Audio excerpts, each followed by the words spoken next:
आपण पाहत आहोत SN न्यूज। सांगोल तालुका हा दुष्काळग्रस्त असल्यामुळं तिथं वाळू उपलब्ध करणं आणि वाळू देणं घरकुलांसाठी अवघड असताना तहसीलदार साहेबांनी ऐतिहासिक निर्णय तर राबवण्याचा प्रयत्न केला, अंमलबजावणी केली या ऐतिहासिक निर्णयाची। त्यामुळं तहसीलदार साहेबांचं, BDO साहेबांचं, त्यांचे मोरे साहेब असतील, नगरपालिकेचे कोरे साहेब असतील, पंचायत समिती हातीकार साहेब असतील, यांचं सर्वांचं बहुजन समाज पार्टीतर्फे आम्ही अभिनंदन आभार व्यक्त करतो। सामान्य सांगोल तालुक्याच्या सामान्य घरकुल लाभधारक यांच्यातर्फे बी आम्ही आभार व्यक्त करतो।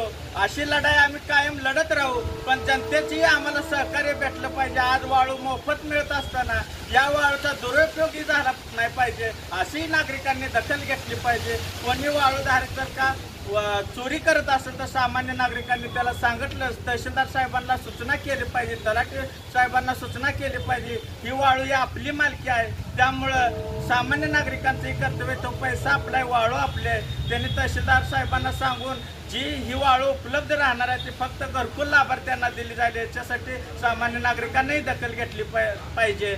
जसा हा वाळू वाटपाचा आम्ही अंमलबजावणी करेपर्यंत पाठपुरावा केला आणि शेवटपर्यंत शेवटच्या लाभार्थ्यापर्यंत पोहोचवण्यासाठी आम्ही बंधनकारक राहील, तसाच याच्यानंतर जल जीवन मिशन अंतर्गत 50 कोटी 61 लाखाचं काम सांगोल तालुक्यात झालेलं आहे। त्यामध्येही भ्रष्टाचार झालेला आहे। जनतेचं 50 कोटी 61 लाख रुपये तालुक्यात खर्च होऊन सुद्धा सामान्य जनतेला आज तागात पाणी मिळालेलं आहे। 3 वर्ष झाली या गोष्टीला, एका वर्षात काम पूर्ण होऊन लाभार्थ्यांना पाणी घरापर्यंत पोहोचणं गरजेचं होतं, पण ते पोहोचले नाही।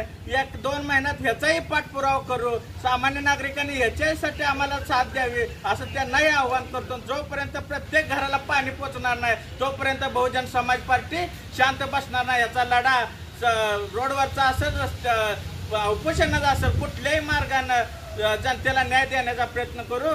जय भीम, जय भारत, जय संविधान।